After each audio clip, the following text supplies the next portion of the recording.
జగన్ పై రాయితో దాడి జరిగింది కదా, దానిపైన మీ ఒపీనియన్ ఏంటండి? అప్పుడు జగన్ గారు అంత అనుకుంది రాయితో కొట్టించుకొని ఇవన్నీ చేయవలసిన అవసరం లేదన్నమాట. అదే చాలా మంది ఏమంటున్నారు, సింపతి కోసం. మీకు ఒకటి తెలుసా, ఈ వీళ్ళందరూ కూడా జగన్ గారు చేసేది కూడా ఆ, రాజకీయ తెలివి అంటారు చూడు, అది కనిపిస్తుంది కానీ ఎదుటి వాళ్ళు కొంతమందిలో నాకు అది కనిపించట్లేదు. చాలా మంది యువత కూడా అది అర్థమవుతుంది.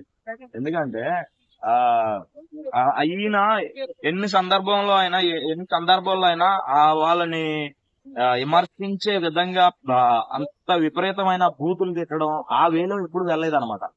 ఆయన వర్క్ ఏంటో ఆయన చేసుకున్నాడు. అంటే ఇంకా దాని గురించి ఎంత చెప్పినా తక్కువే అనమాట. కానీ ఫైనల్ గా జగన్ వస్తారు అనుకుంటున్నారా? ఆ విజయం అయితే అది మనకు ఓపెన్ ఫ్యాక్ట్ అన్న, తెలియదే ఉంది, చూసుకునే ఉన్నాం అంతా కూడా. ఏ ఇంట్లో అడిగినా ఎక్కడ చూసినా సరే వాడు యాంటీగా ఉన్నా వాడు కూడా ఏదో రూపంలో పొందినోడే. కానీ ఏదో ఉండాలి, తిరగాలి అనే తప్ప, సో ఏదో విధంగా పొందిన వాళ్ళే ఉన్నారు తప్ప మ్యాక్సిమం. ఆంధ్రాలో ఎలక్షన్స్ వస్తున్నాయి కదా, అంటే ఎవరు విన్ అవుతారని మీరు ఎక్స్పెక్ట్ చేస్తున్నారు? జగన్ గారా లేకపోతే చంద్రబాబు నాయుడు గారు? మ్యాక్సిమం నాకు తెలిసి అయితే నేను అనుకునేది అయితే చెప్తున్నాను. జగన్ గారి ప్రభుత్వంలో చాలా మంది లబ్ధి పొందిన వాళ్ళు ఉన్నారు అనమాట. అంటే బడుగు బలహీనత వర్గాలు. సో ప్రతి పేదవాడికి కూడా ఏదో ఒక రూపంలో ఏదో ఒక సహాయం పొందిన వాడే ఉన్నాడు. కాబట్టి ఆ విశ్వాసం అనేది చూపించడానికి ప్రజలైతే ఉన్నారు మాక్సిమం. ఎందుకంటే చంద్రబాబు నాయుడు గారు గతంలో చూసుకున్నట్లయితే పథకాలు బాగానే అమలు పరిచారు, కానీ జగనన్న పథకాలు ప్రతి ఒక్కరు కూడా నోటెడ్ అయిపోయినాయి అనమాట. ఎట్లా అంటే ప్రతిదీ కూడా చిన్న పిల్లల దగ్గర నుంచి పెద్దవాళ్ళ వరకు కూడా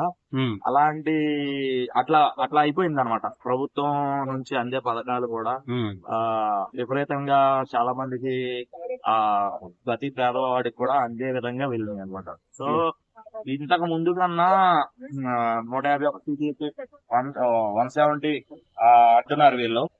అయితే అంత మాక్సిమం అవ్వకపోవచ్చు. ఎందుకంటే టీడీపీ కూడా చాలా బలమైన పార్టీ, చాలా స్ట్రాంగ్ గా ఉంది. పోటీ ఉంటది కానీ అంత క్రాస్ చేయలేదు. మీకు ఏమన్నా పథకాలు వచ్చాయా? అంటే మీ ఇంట్లో గానీ మీకు తెలిసిన వాళ్ళకి ఏమైనా పథకాలు వచ్చినాయి, మంచి ఏమైనా ఉన్నాయా? మా ఇంట్లో అంటే ఇప్పుడు మేమే ఇల్లు కట్టుకుంటున్నాం, మాకే రాలేదు.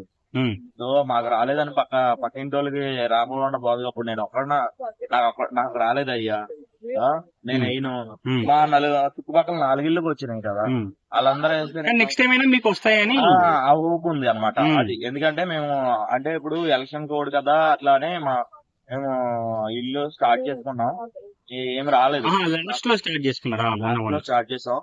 అందులోనూ రైతు భరోసా కానివ్వు, ఇంకొకటి 48 days మా అమ్మగారికి 17,000 రూపాయలు ఇవి పడినాయి, 18,000 రూపాయలు పడినాయి.